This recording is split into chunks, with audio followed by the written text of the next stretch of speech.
Good morning. We are going to wait a couple of minutes. The councilman is here and on his way, and Kim Lowe is feverishly trying to find a parking place.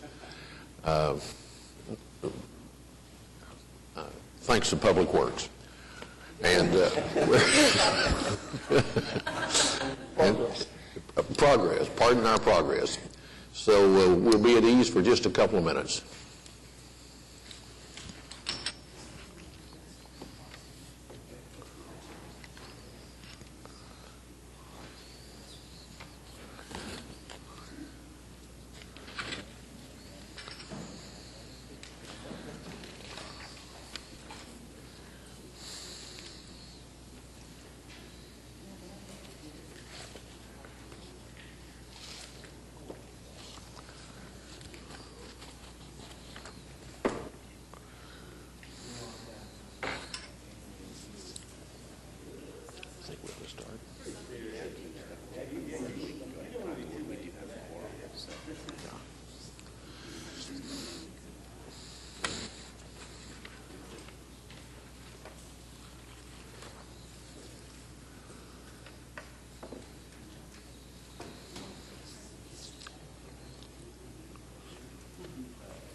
It's the appointed time. We're going to call to order the meeting of the MAPS 3 Citizens Advisory Board. The first item on our agenda is a consideration of the minutes of the April 26, 2012 meeting of our board. Are there additions or corrections to the minutes of the previous meeting? I move that we accept the minutes. Been moved. Is there a second? Second. Been moved and seconded that we approve the minutes of the previous meeting. All in favor say aye. Aye. Opposed? The minutes are approved. Item 3 is a bittersweet item for us. You'll remember that we said goodbye to a longtime city employee at our last meeting a month ago, Larice Hammer, and asked the staff if they would prepare a resolution acknowledging her long service, and we had hoped that she would be here today, but unfortunately, David tells me that she has been involved in an automobile accident and that she is not able to be with us today. But we do have the resolution, and I'm going to take just a moment to read it into the record, and we will be thinking about a way to properly present it to her.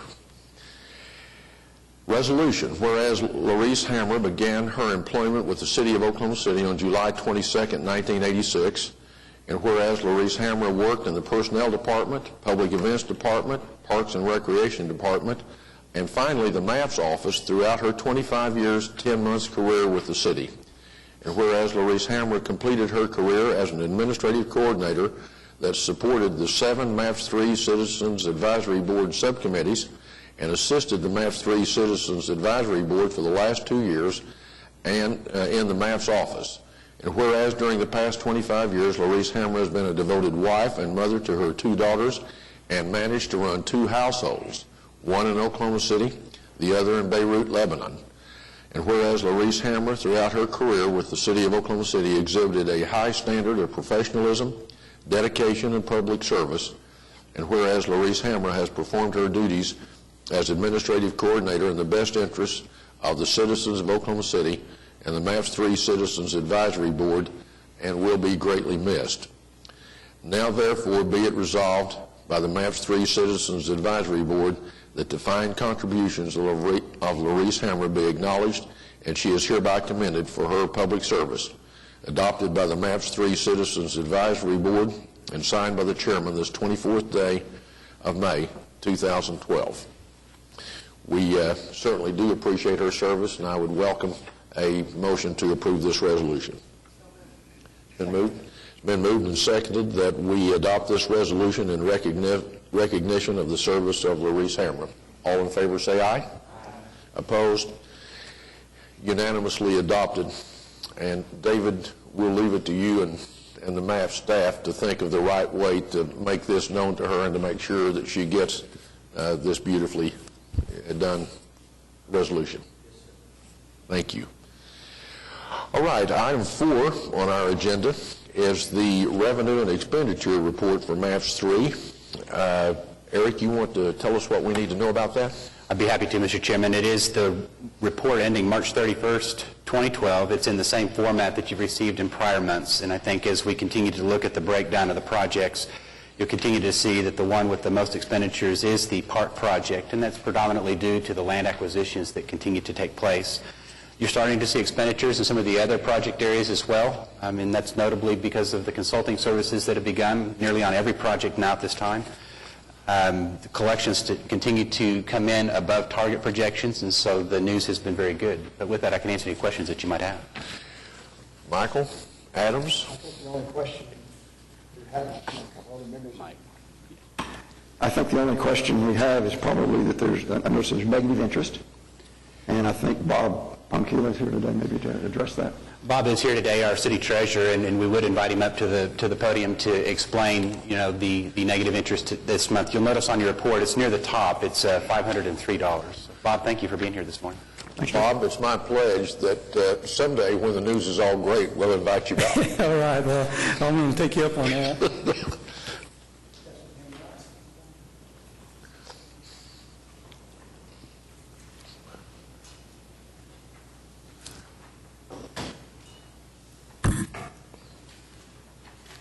I can certainly understand questions about negative interest. That just, to a lot of folks, just doesn't make a lot of sense. And a lot goes into, a lot of different aspects goes into what we record for interest for not only the MAPS 3 Trust, but also for the rest of the city. Just a couple of items. The handout includes just a few bullet points I wanted to cover this morning to kind of help address and answer some of the questions about how this could occur. Also, just to kind of give you a little background on how we record our entries and some of the other environmental impacts that's going on right now with the market that certainly has a strong impact on how we present interest earnings for the city and its trust. Just briefly, we converted to an accrual basis of accounting in regard to our investment reporting about a year and a half ago, maybe close to 2 years ago. Previously, we had reported your interest earnings on a cash basis, meaning, when we got an interest payment, a coupon payment in, that would show up as interest on your report. Subsequently, if we had a security that was maturing and we had a lot of premium and discount that we had purchased on it originally, we would also offset that against interest in the month of maturity. That was causing a lot of fluctuations in our reporting. So we wanted to take another look at how we were recording things to get on a better basis of smoothing out the activity, which is why we moved to the accrual basis.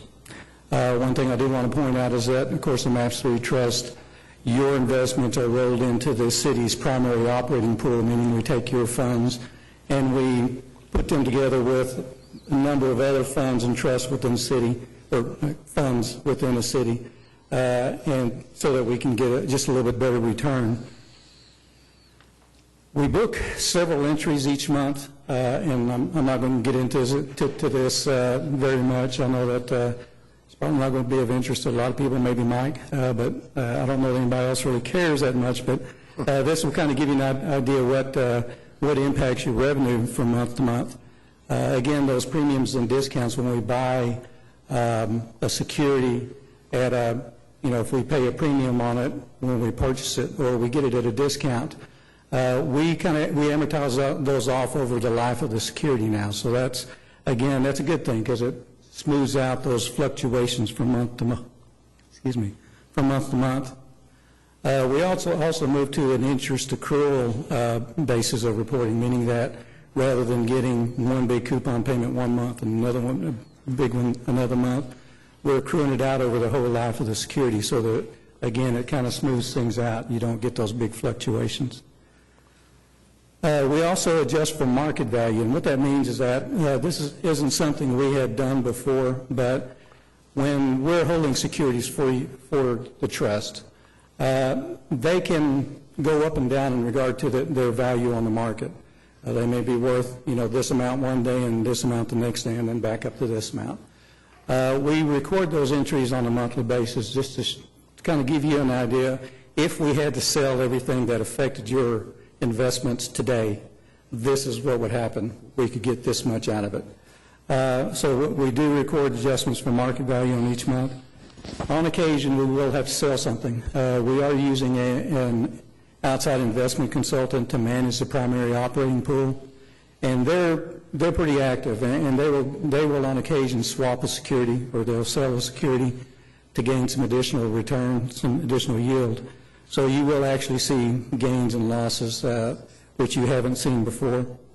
And also, since we are using that investment manager, we of course have to pay them. So what we're doing is just offsetting those payments for their services against the interest income.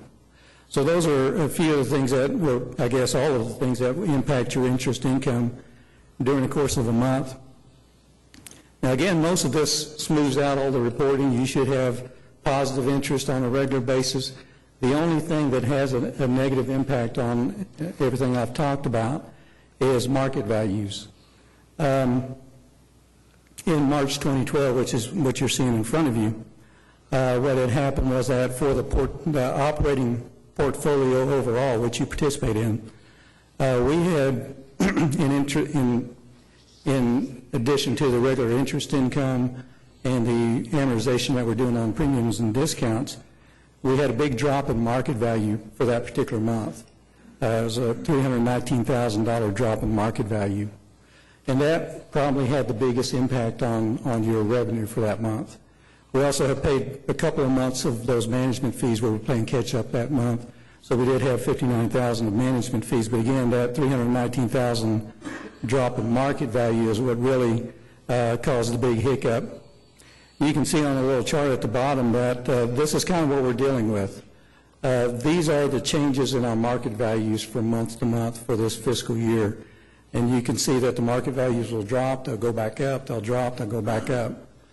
The reason for this is that, it really is just the market environment we're in.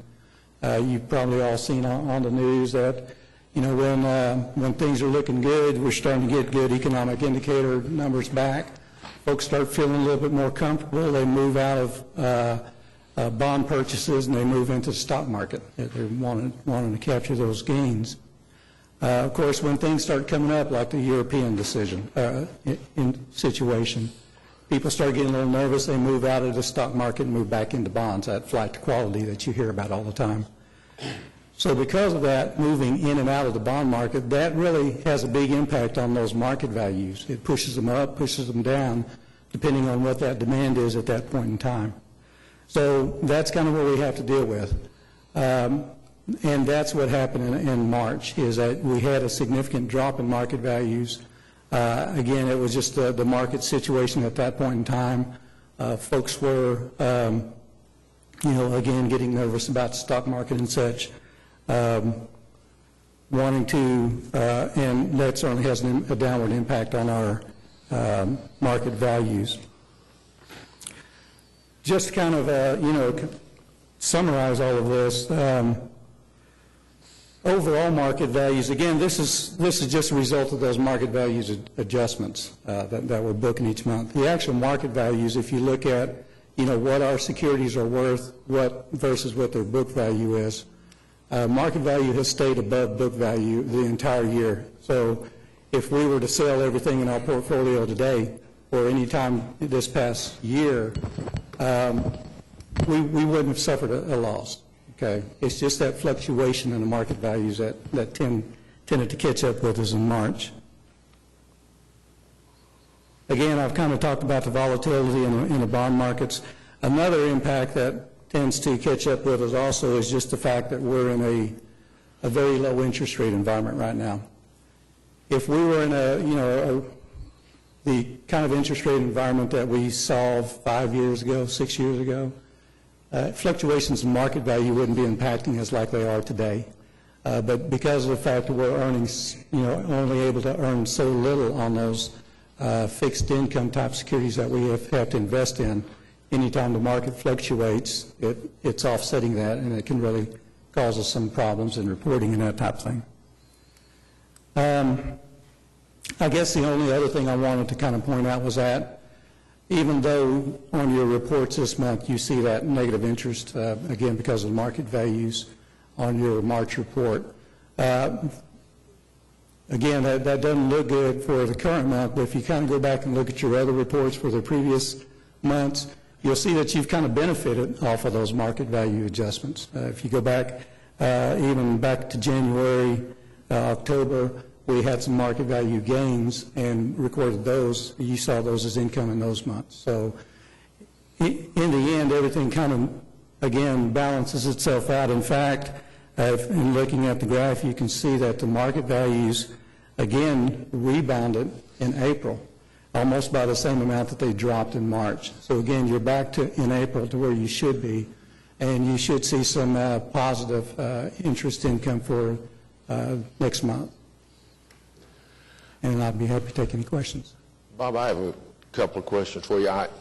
What I'm understanding you to say is that the MAPS 3 trust money is pooled with the city's money. That is correct, yes, sir. And that, therefore, you account for it separately, but it's part of the management of the city's, all the city's money. Correct. And what I didn't understand was whether or not there is included, we have, the money is in the bond market and money market certificates, or is it also in the equity market? It's not in the equity market. The investment policy for the trust only allows us to invest in the safest forms of investments, which would be treasuries and agencies.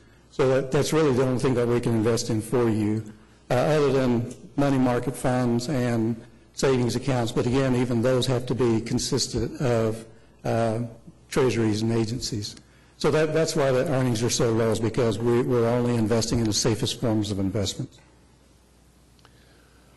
Any other questions? And I think for the rest of the board, I mean, this has come up with other various trusts in the city, and I think to reinforce what Bob said, I mean, we're using the same investment policy for the MAPS 3 funds as we use for the city. And to really kind of boil it down to something that's helped me understand a little bit better is the fact that interest rates are so low, and when you compare those to the premium rates that we sell our investments, the differential sometimes isn't always a positive. I mean, there is a negative that occurs from time to time in that, and it's really shown on this graph that's been handed out to you today. What we had been doing up until about 2 years ago was making all those adjustments at the end of the mature period of the investment. And so those numbers were, in some cases, very high negative numbers for that large correction. And we didn't feel that that was the right way to handle that. So what we're doing now is looking at it more on a monthly basis. And most of the months will be positive, but when there is a negative correction, we're making it in the month that we note that change and not waiting until the end, not waiting for 2 years from now or 1 year from now, whenever that maturity date is. So I would expect that we're going to see these from time to time, and again, it's just based on the market value change. But hopefully, the detailed explanation that Bob's provided will help too. But I think just simply low interest rates are really part of that driving factor, and we can address that further if there's any other questions. Just another one or two. Sure.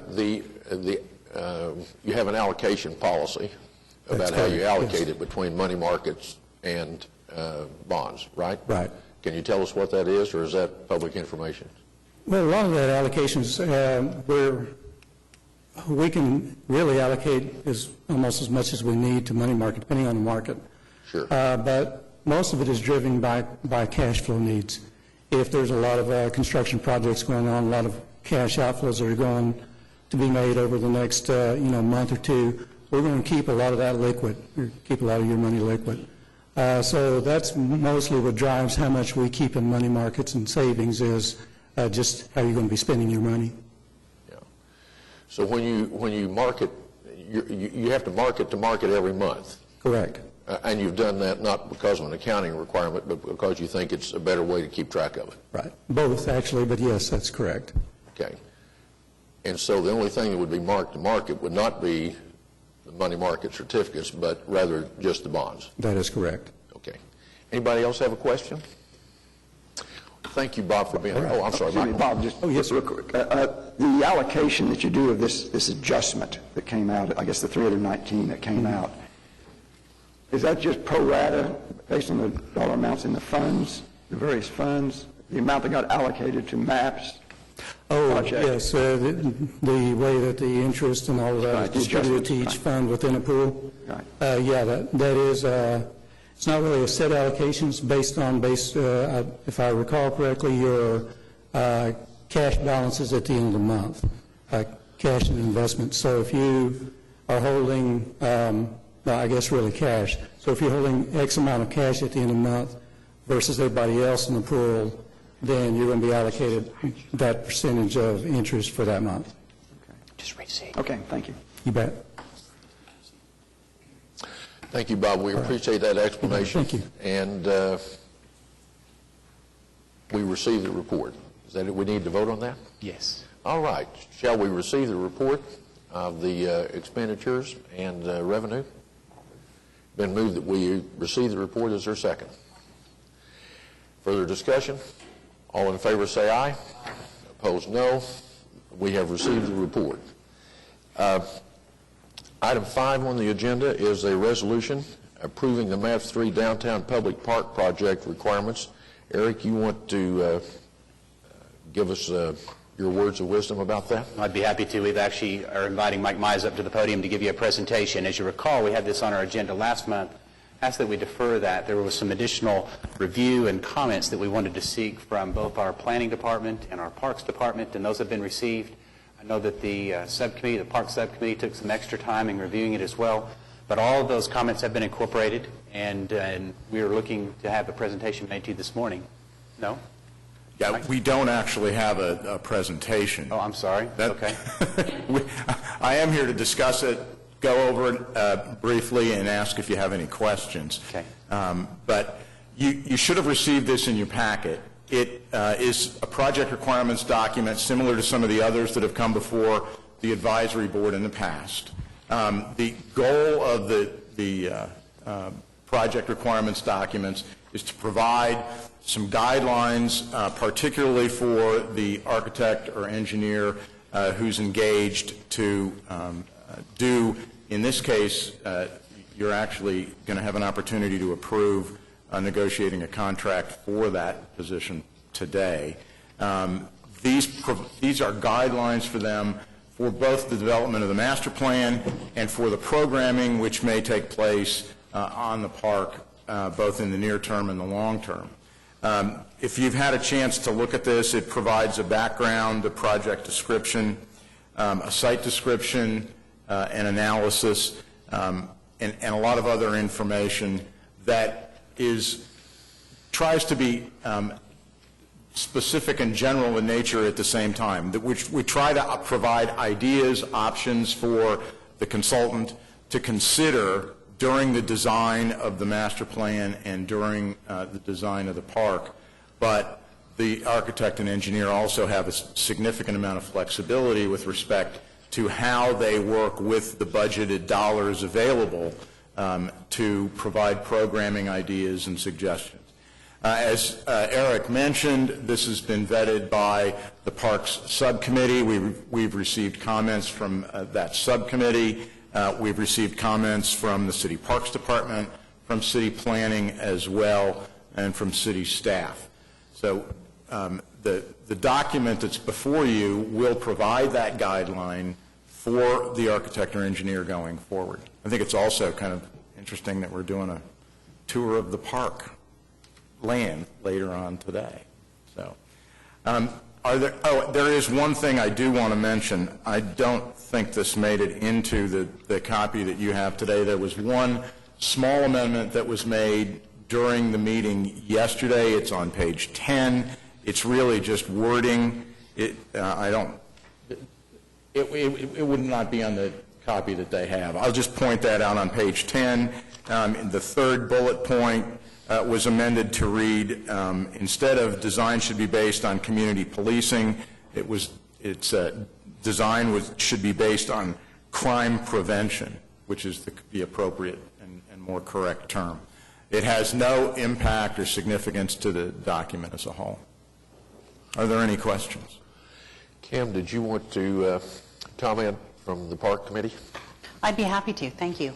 As Mike has stated, the Park Subcommittee has been working on this since February, and certainly over the course of 3 meetings and some homework assignments, I believe have thought a lot about not only the considerations from the Park Subcommittee and our constituents in the city, but also looking at all the information that was available in the Corridor Shore Plan, the limited new Corridor Shore study, and all the departments that will eventually interact with the park. So I really think that we've done a good job of being as encompassing with our thoughts and ideas, although this will just serve as a foundation because we have many steps yet to go in the design process, but very pleased with where we're at with this report today. Thank you. Thank you. Other questions or comments? Thank you. Appreciate that, bringing that forward. Wiley, help me here with the, we have the resolution before us, and it has been changed from the copy we have, with, as Mike has noted, the word crime prevention inserted. And so with that, I guess our resolution should, what should we do? This as amended? Or is the resolution good as it is?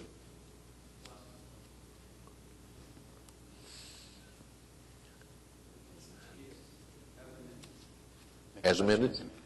Okay, then we need, if you've had a chance to see the resolution, it's in your packet, and with the amendment that Mike has suggested that was made by the committee, then our motion would need to be to approve this resolution approving the project requirements as amended. Is there a motion? Kim has moved that. Is there a second?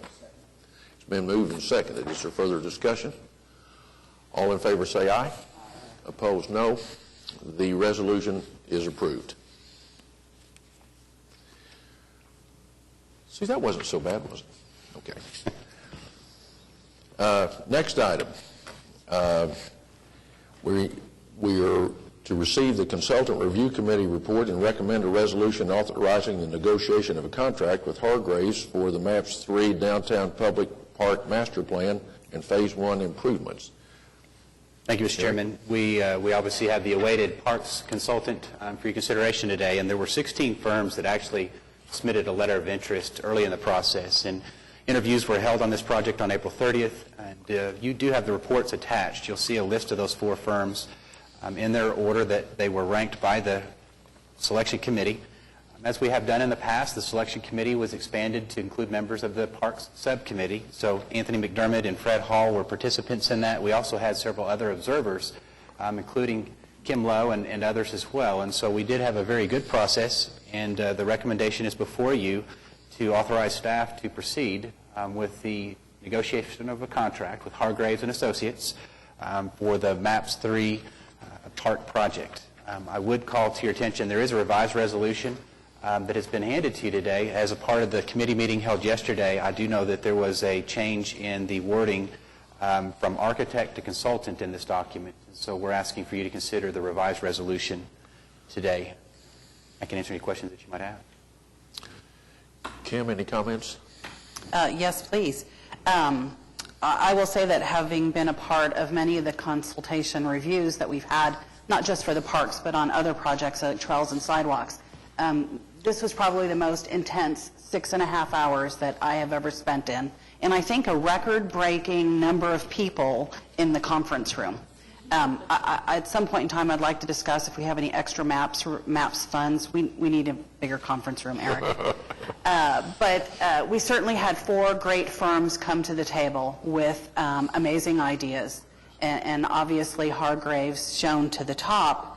But we were very impressed with the participation of all the firms and really look forward to moving forward with Hargraves on this project. Also, for clarification, on the amendment that the committee made yesterday, we substituted or revised the word architect to consultant, as Hargraves are landscape architects and consultant, and the word consultant better fits their firm's abilities. Questions?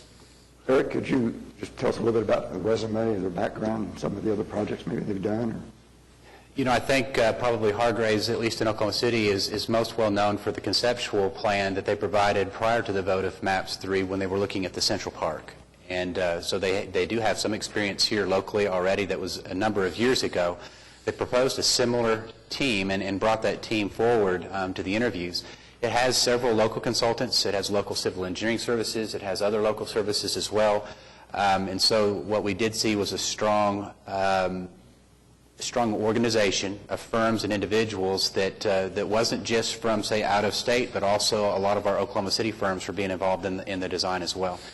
But each of the other 4 firms, they brought excellent teams too, and it was really a nationwide response. And we really interviewed coast to coast in this case. And so I would tell you the difficult decision of the subcommittee is following not just parks, but each of the projects that we have. We're getting excellent responses, and I think, you know, when you look at the total number submitted, 16 responses, it's very hard for that selection committee to narrow that down to just a few for interview. And the process that we have says that we'll interview no less than 3, but not more than 5.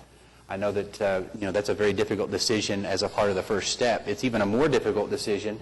And I would just say from my seat, you know, any one of the 4 firms would have provided an excellent park project for Oklahoma City, but we can only pick one. And so, bearing that on the selection committee and their recommendations, there was the recommendation made, the report provided today that we move forward with Hargraves. And so, with your approval today, this will go before the City Council, and upon City Council's approval, we'll begin that negotiation process, bringing back then a contract for your consideration in the next month, possibly 2 if it takes a little bit longer. Further? Yes, Kim. I might add one comment to address what Michael had questioned about their abilities. Certainly all the firms that came to the table were outstanding in their field. One of the things I think that really made Hargraves stand out was their all-encompassing look at the project, from what's underneath the ground, what's on top of the ground, what's above the ground, and then once the park is built, how do you maintain it? How do you operate it? And it's not only design of that, but it's the support of the whole city in making that project a successful build and a successful park for many years to come. All right, then. You have, oh, I'm sorry, Michael. Just one other thought. I probably said this before, but now that it looks like we're going to have a consultant on board really, really soon, I just want to reinforce, I hope that the charge really, really early on will be that the consultant will work with some other potential partners and folks around, like Myriad Gardens, like the Parks Department. I just think early on, I kind of wish that we would have done that earlier as a committee, but we didn't. But having said this, now that we will have a consultant, I really, really want to reinforce that thought. Kim? I might add that those components we wrote into the park requirements document that we've approved today, so that all of the entities that not only bound in the MAPS 3 project, but other certain entities of the city like Myriad Gardens, the Economic Development Council, everyone that will interact in some way, shape, or form will be a part of the process with our consultant. Thank you. All right, then. We have before us the matter of receiving the consultant review committee report and to recommend the resolution that will authorize this as amended. The resolution has the wording changed, and you have it in front of you today. Would you receive the report and approve the resolution? It's been moved. Is there a second? It's been seconded. Further discussion? All in favor say aye. Opposed, no. It is received, and the resolution is approved. Item 7. This involves a resolution approving a contract for engineering services with Johnson & Associates for the MAPS 3 Upper Downtown Public Park Engineering Services. Eric? Thank you, Mr. Chairman. This, as you recall, as we began this process a couple of months ago, there's not only the actual design of the park that we just recently approved, but there's a lot of pre-work that needs to be done utility investigations, environmental investigations, and the item that you have before you with item number 7 is that engineering or that pre-engineering work that needs to occur to assist the architect in moving forward. So there are utility surveys that need to be completed. There's right-of-way and property boundary surveys that need to be done.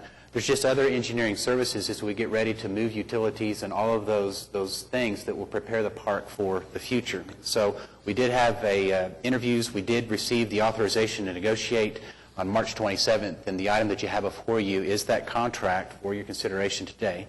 It did go before the Parks Subcommittee yesterday, and it's with Johnson and Associates. You'll see the complete contract attached, and I think having done only a few of these at the board level, we do use a standard contract. It does have specific information that you'll find in the Exhibit A that's pertinent just to this project. And so you'll see a whole list of the services that are included there of all the different tasks that they'll be doing. It's under 2 different reports. There's a site report, and then there's a preliminary report, and you'll see that it also has time frames attached as well. And so with that, we're asking for your recommendation to move forward to the City Council for approval of the contract with Johnson & Associates for Upper Park Engineering Services. Thank you. Kim, this has the recommendation as well of the Park Committee. Is that right? Yes, it does. Right. Further questions or comments? All right, then. Would you approve the resolution? Anyone want to make a motion to do that? It's been moved and seconded that we approve the resolution approving this contract for engineering services. All in favor say aye. Opposed, no. It is approved. Boy, Kim, we're making progress here, huh? We are. Okay. The next is a resolution rejecting bids on the Oklahoma River Race Course lighting improvements. Eric, does that bear some explanation? I think that it does, and there's actually 2 items for your consideration today. It's on this same agenda item, so this is item number 8. In addition to rejecting the bids, and the bids were received on April 17th, they simply exceeded the estimate. And I think the report that we gave last month, there were some things that the contractors felt were at risk as a part of the bidding documents, and so their numbers were much higher because they weren't sure how to address that risk. And so staff and the engineer have worked very diligently over the last number of weeks to help clarify the construction documents. There's been the inclusion of 2 unit price bids for the contractor. How deep they will actually drill the piers for the lighting is a unit price, meaning that for every foot that they drill, the contractor would be paid. That wasn't fully clarified in the original documents. There's also, if they were to hit an unknown or a concealed condition, that they would also be paid for things that they might not be able to see under the ground on the visual observation. And so those are 2 of the major changes that you'll find in the revised documents. But today what we're asking, same project, this would be for the river lighting project, is to reject the bids, but to also re-advertise the new documents for receipt of bids on June 19th, 2012. Any comments? Zane? Eric, do we think that the changes that were made by the city are going to allow the bids to come in a little closer to what the original estimates were? Yes, and so a lot of times what we find in a project, and I think the river project is unique, it's a one-of-a-kind. Some of the things that we weren't well aware of were simply put into the drawings for the contractor to assume or to figure out. That risk translated to a higher bid being received by most of those bidders. And so we think by reducing that risk, by showing them through the bid process and through the bidding documents that we're willing to pay for every foot that they drill and for unknown conditions, that risk will be eliminated. We expect to see the price be more in line with the budget for the project. Yes. Michael, anything from the committee? No. All right. All right, then. But this is in accordance with the recommendation of the subcommittee. Yes. It is. Thank you. All right. Further discussion? I'll move the resolution. It's been moved and seconded. We adopt the resolution as set forth in agenda item 8. Is there further discussion? All in favor say aye. Opposed, no. The resolution is adopted and the bids are rejected, and we will advertise again. Item number 9 is a resolution authorizing staff to issue a notice to architects, engineers, and planners for the MAPS 3 Convention Center. this too is something that bears some explanation. Eric?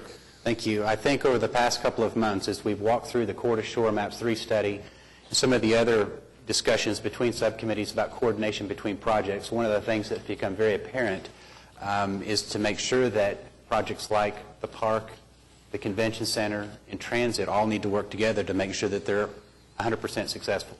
There's also some outside projects like the Boulevard Project and Project 180 that also need to be coordinated.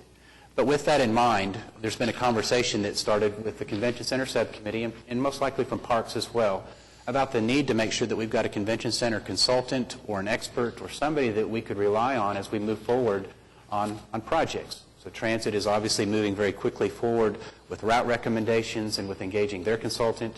Today we're engaging the parks consultant for the upper park. And so those projects are moving forward. But as you recall from the implementation plan, the timeline for the convention center, hiring of that consultant to actually do the design work is not anticipated to begin until early 2014. So we're about 2 years away from that being official. Looking into opportunities and visiting with the subcommittee and working closely with your chairman, we think one option is what we've presented to you today, and that is to do an early advertisement for a consultant for the convention center, but not to do the design, to actually do some conceptual or some very preliminary studies, at least to allow us to look at what the recommendations would be on how to lay out the building on the site, to look at where possibly the new hotel might be located, to make sure that what is being done on the boulevard between the convention center and the park is appropriate, to make sure that they're coordinated. And without this consultant, I'm not sure that we've got city staff knowledgeable enough to really answer all of those questions. And so we're looking at a very limited amount of conceptual design work to be done with the advertisement that's included in your package. So because this is outside of the timeline that was adopted by the advisory board and the city council, we wouldn't normally bring these to you. City staff are advertising projects in accordance with the timeline, but this one is a special case because it's being asked to go a little bit early. We're asking for your consideration today in making that recommendation that follows the Convention Center Subcommittee and having this go forward to the City Council for issue. So there is, again, a revision that has been handed out to you today, and this came from the Convention Center Subcommittee this week. It clarifies that it's architects and engineers that are eligible for the project, and so the language has been updated in there reflectively. It happened after the agenda was posted, but we'd like for you to consider the revised advertisement today, and I can answer any questions that you might have. Eric, how does this affect the budget or the cost for the convention center and the consultants and the architects and engineers at all? How does it affect the budget or cost? I think if you look at the revenue and obligation report that you had earlier in your agenda, you'll see that there is significant revenues that have been received, and there would be no impact on any other project in advertising this small consulting services early. So there is no effect to the timeline of other projects. We're slightly ahead of schedule on our collections. I would anticipate this to be a significant expense. Obviously, we haven't negotiated the contract yet to know what the total expense would be, but I would see it negligible in the scheme of MAPS 3. So no delays to other projects, no other changes recommended to timelines, and no effect to other projects anticipated at all. That's really wasn't what I was asking, but it was more in line with when we look at the cost and everything associated with the convention center. Well, moving forth on the consultant costs more than originally anticipated for the whole cost of the convention center and all the associated costs. I don't think that this will raise the cost of the convention center at all. I mean, it would be not just this building. I'm talking about just all of the costs associated with the convention center. So we're not looking to amend the budget approved for the convention center. This would be done within the approved budget for the convention center project with the plan. So all we're asking for is to break off a small piece of the design and start it early. So no changes to cost at all. And if at the end of the project, if that's when we would look at the contingency fund, so for some reason that money impacted the total dollars that was going to go for the convention center and all the costs, and we ran short, I'm asking that's what things like the contingency fund would be for. It would be, and I wouldn't limit it just to the convention center. So when we start talking about projects that have overages, as we start talking about projects that have underages, I mean, I think we're going to see those in both categories. If you recall, when we set up the budget for MAPS 3, there is project contingency set up within every project. Our goal would be not to exceed those on any project level. That way, no other project is affected. But as you'll also recall, there is a program contingency that's been established.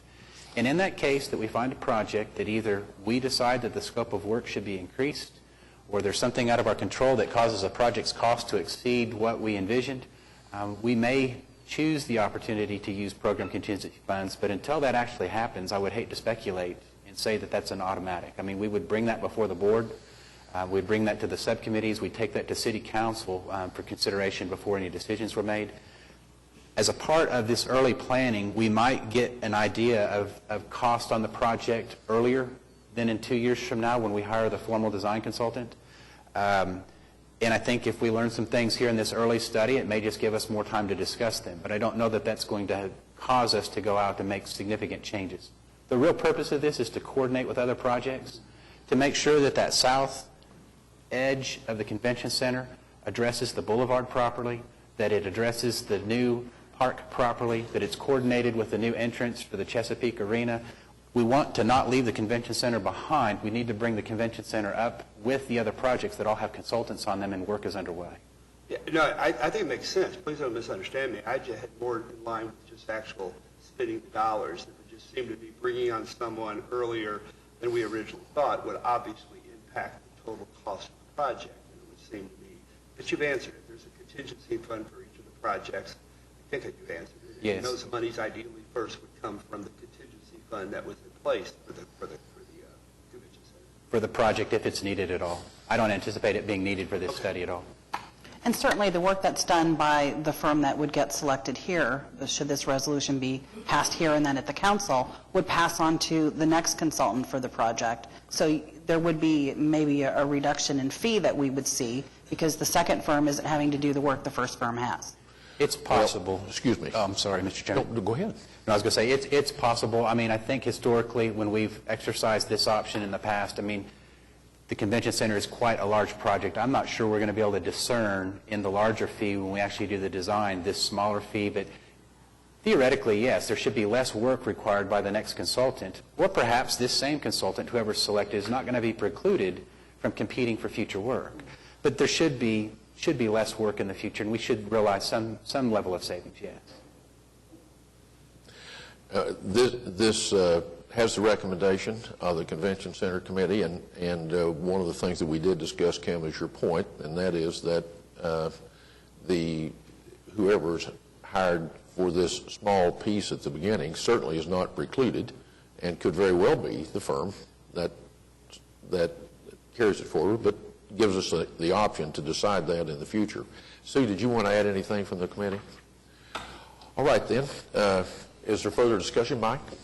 Eric spoke largely about the motivation or the need for this to coordinate with the other project, but I think there's also an element of being able to market the convention center, isn't there, and wanting to get some design concepts as to how large the ballroom might be, how many meeting rooms we might have, things like that, so that the Convention Visitors Bureau can start answering questions for people looking to book conventions 10 years out or so.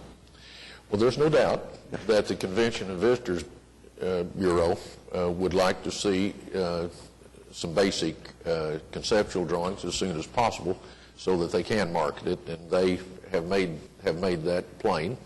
But I agree with Eric that the principal reason is to coordinate with all of the other projects that are going on. But it does have that additional benefit of making available something that could be used to book future conventions that are booked many years ahead. So it has that additional benefit as well. I just have a concern that here we go again almost, and that is that this subcommittee wants to move ahead in a different timeline than what I thought we were originally on. I thought we weren't going to do that. I thought the architects. So I just want to say that. I'm just surprised. I didn't know this was going to happen or going on. In response, I'd just say I don't think that the subcommittee is sensing that it is deviating from what has been decided in the past, but rather breaking what has been decided into smaller incremental parts that will give some advantages to the other projects and have the side benefits that Mike has described. And it has not been suggested to the committee or by the committee that this would affect or increase the budget in any way, and it has been suggested that it would not affect any other projects. And therefore, if it has all of the benefits and doesn't adversely affect any other project, it seems like it makes sense for us to do it.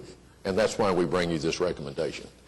So, further questions? One thing I was going to add is that as the Park Subcommittee has moved through the park requirements, it's come up time and time again about why do we not have a consultant engaged for the convention center, because the Park Subcommittee feels such a tie-in as those projects will face and integrate, and also the boulevard standpoint too. So I think that this is something that yesterday at our Park Subcommittee, we talked about the fact that this had gone through the convention subcommittee, and all of the members were ecstatic to find out that this was going before us and then council, so that as we move forward, we're moving together. Yes, and Michael, I might give you this further comfort. We have invited, and Kim has attended the convention center subcommittees. And we're thinking about planning joint subcommittee meetings to address the concerns that this might have on others. And Kim was there at our meeting this week, representing the Park Committee. Further discussion? Is there a motion? It's been moved that we adopt the resolution. Is there a second? It's been moved and seconded that we approve the resolution. All in favor say aye. Aye. Opposed? Nay. The motion carries, and the resolution is approved. That takes us then to item 10. Receive the Consultant Review Committee report and recommend a resolution authorizing negotiations with Jacobs for the MAPS-3 Transit Modern Streetcar Consulting Services. Eric?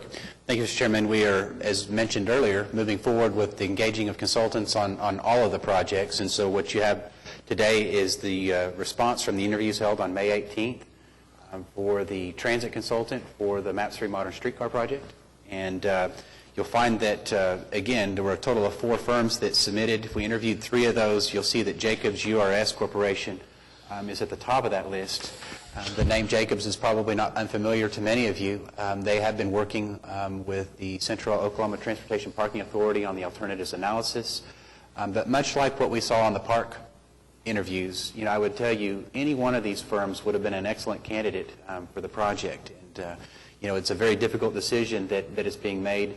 Like we have done in the past, we had the selection committee included also Mr. Jeff Bezdek and A.J. Winters, 2 of our subcommittee members. I know Nathaniel and Zane both also attended, as well as we had a lot of interest in this project as well. The conference room was, again, very full, but I think that just shows the level of interest in these MAPS-3 projects.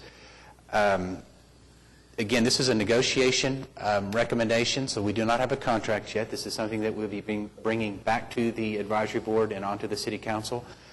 But the firm is obviously, again, teamed with a lot of partners, a lot of consultants, a lot of local presence here in Oklahoma City. They had a range from all the way from design to economic development, which included transit-oriented development, which has been a lot of questions raised by the subcommittee, that they're going to be able to assist us in doing different things like selecting the type of car that would be used, verifying the route, and doing a lot of the early engineering and advanced engineering that's going to be required to allow us to launch the project forward. But with that, I would defer to the advisory board for additional comments, and of course can answer any questions that you might have. Nathaniel, as you start, I want to tell you how great it is for us to have you back. We're glad you're here. Thank you. I leave Tuesday, so this is kind of a found week for me that I get to do one last meeting, but I appreciate that. So I guess my own comments is just, as Eric said, we were very impressed with the consultants that we got to visit with. We were just particularly impressed with Jacobs just because, yes, there were familiar faces, but also they brought in some new partners to have a fresh perspective on, to kind of reconsider a lot of the work that we've done to make sure that we've taken the right steps. And they also stressed economic development, which I think was unique among the consultants that we spoke with. And they have a wealth of experience with other streetcar programs in the U.S. And so we felt very comfortable recommending them to move forward with writing up a contract with them. Say anything, Dan? I'd just like to echo what Nathaniel said and add to the fact that we're beginning to see that there's an explosion of economic development associated with these streetcar systems in other cities, and that's becoming more and more apparent, and it was obviously apparent in Jacob's presentation. So, looking forward to that. Further discussion, further questions? Well, will you receive the Consultant Review Committee report and adopt the resolution? Mr. Chairman, if I might, there's actually a revised resolution that had similar corrections regarding consulting services and engineering services we'd like for you to consider today. So if you'll consider the revised resolution. Okay, then the motion would need to be for the revised resolution. You want to adopt this? It's been moved and seconded that we receive the committee report and adopt the amended resolution. Further discussion? All in favor say aye. Aye.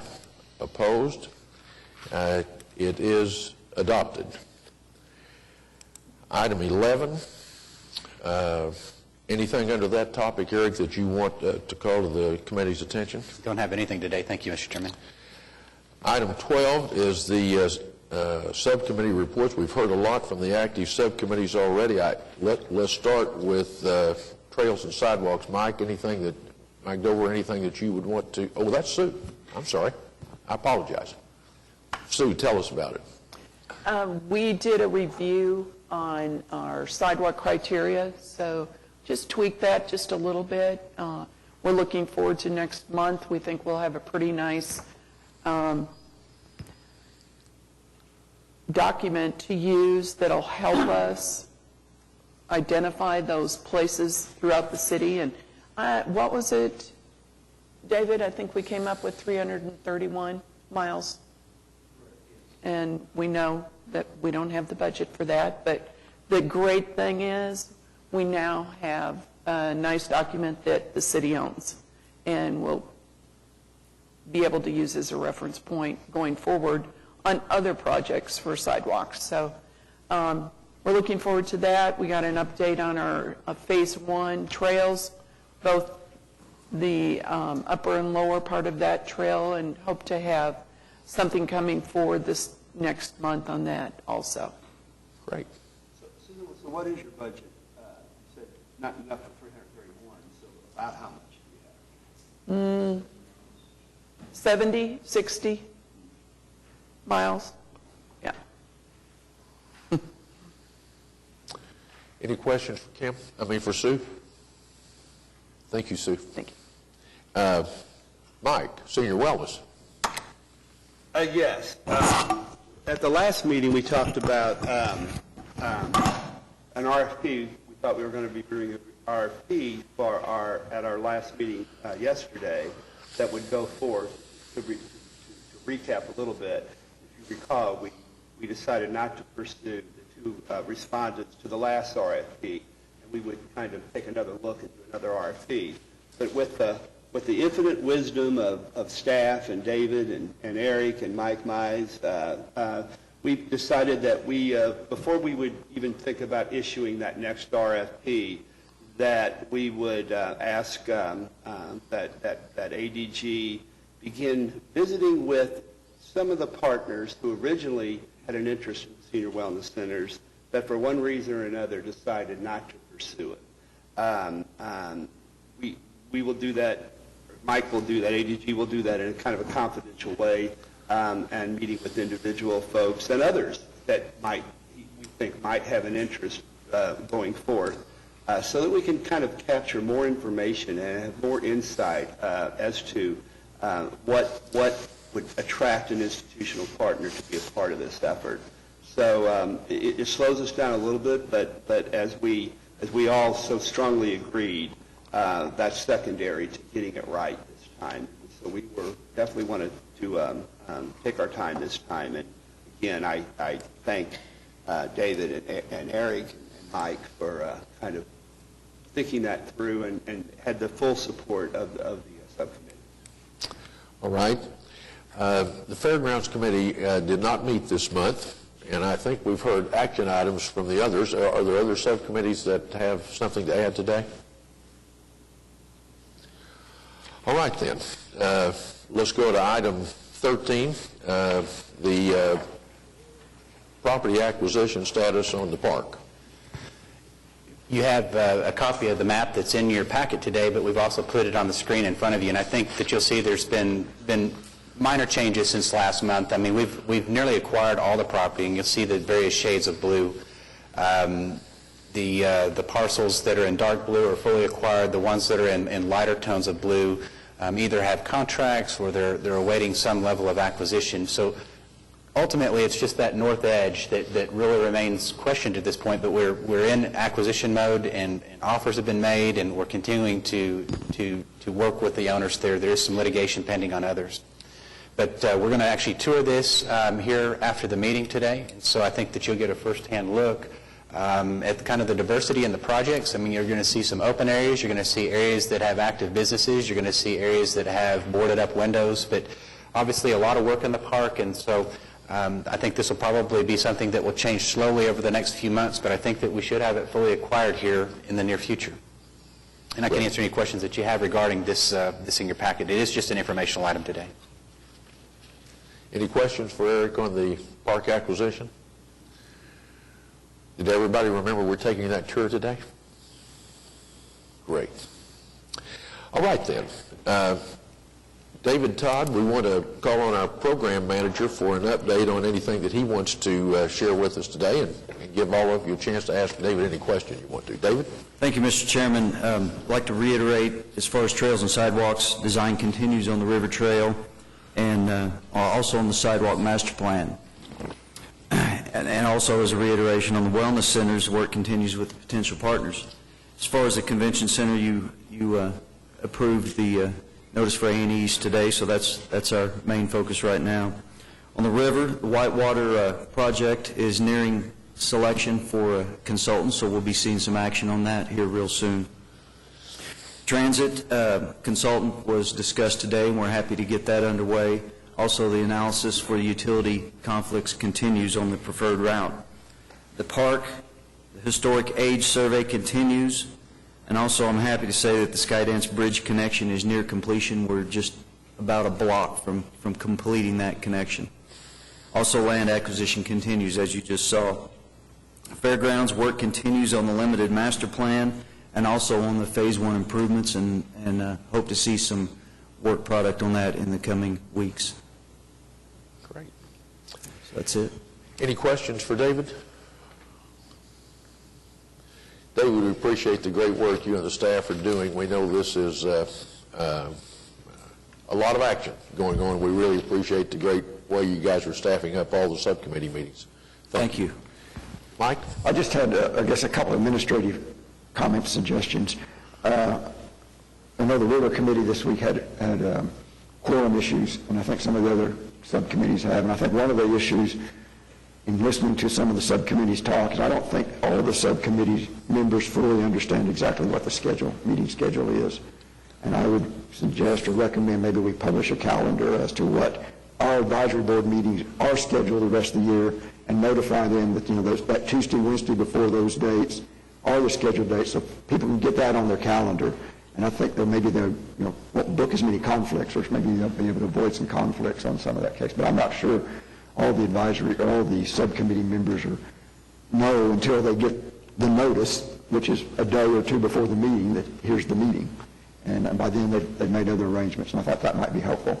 And then kind of in that same regard, getting the notice only a day or two before, I think, is also an issue. And if there's any way we could get information out, and I understand here's a 100-page agenda packet that we got yesterday, essentially, and I understand there's reasons why maybe some of the stuff isn't final, but maybe we can get some information a little bit earlier, or notice out a little bit earlier, and part of the information out, and maybe do another tranche or something. I think it'd be helpful to everybody, too. If I may, I think on the advisory board calendar, I mean, we are published through the year, and if we need to provide an additional copy of that calendar for you, I'd be happy to do so. But we do want you to go ahead and secure those dates on your calendar, and unless we have a cancellation, I mean, assume that we will be meeting. Obviously, as the number of consultants increase, the number of project activity increases, I mean, our agendas are going to get more lengthy, and you're going to have more action items in the future. We've discussed the subcommittees, and I know that it's been a concern from a couple of them, not just not just the river. And although those are special meetings, and I know we have cancellations periodically, I think we are working to go ahead and publish a tentative meeting calendar, but try to operate it the same way. I mean, we obviously meet prior to the advisory board meetings, and so it's something that's very easy for us to create. We just may have more cancellation notices, but that way what we would do is we'd use that document to reinforce that subcommittee members go ahead and partition that time off their calendar and have it in the ready. And if we cancel, then it's just going to be some time found. But otherwise, staff's working on that, and we'll get that addressed this next month. Yeah, I agree with Michael. I think one calendar with all the, maybe color-coded or something, with all of the subcommittees as well. Some of us might be interested in attending. It would be helpful. We'll be happy to do that. Anything else? Well, I might say we are, I think Michael Adams makes a good point as well, and we do periodically discuss this about the quorum issue. As we know, Rusty is not going to be able to continue on this committee, and we know that Nathaniel's going to go to Afghanistan. But when in a project that takes a decade to do, there are going to be changes, and there are going to be times when not everyone can make the subcommittee meetings, and we're thinking about ways to how we might address that issue, including having us, the subcommittee chairs, encourage attendance at those meetings, and perhaps make sure when there are action items that we can help staff with the subcommittee members that we know. So I think there are things that we can do. It hasn't become a problem yet that is slowing us down in our process, but it is something that I think we need to continue to pay attention to, and we will. Anything else for David? Okay. Any additional comments by the board? Staff? Kim? I just have one. Nathaniel, in your absence, certainly our chairman was very eloquent with his words, commending you for your service to our country, and I just wanted to reiterate that today in front of you, and also say that I commend your service to the city, especially on this short week where you could be spending the time with your family. Thank you very much. Yeah, well, Nathaniel, we're very proud of you and proud of what you're going to do for our country, and we're saving your spot for you, and we're all going to pitch in and make sure that chair is ready when you get back. Anything from staff? All right, this is the opportunity that we have for citizens who are here that would like to be heard before the Citizens Advisory Board. Any comments? If not, then, Wiley, just because we have you here, I want to make sure that we put you to good use. We're ready for a tour of the public park site, and on my agenda it shows that we don't adjourn till after that, and I'm not sure we'll all be here after that. Can we adjourn first and then go on the tour? This is a hard legal question. Unfortunately not. I'm prepared for this question. You'll need to adjourn whatever our last stop is. Thank you very much. Okay. In that case, we will now move our meeting to a chartered bus. Where? It's right here on the south side of City Hall is where we've located that. So we'll have staff help you out to the bus. Do we have everybody attending? Is everybody going today? So Zane is not? No, I went earlier. Mike is not. Will we have a quorum? It does not look like we'll have a quorum, so I think my recommendation may be, if we're not going to have a quorum, the tour is still on, but we may need to adjourn our meeting if we're not going to have a quorum that leaves today. Am I counting right? Are there 6 of us? 1, 2, 3, 4, 5, 6. 6 of 11? Yeah, Then we're okay. that's a quorum. So. Yes. Well, all right then. We're going to move the meeting to the bus.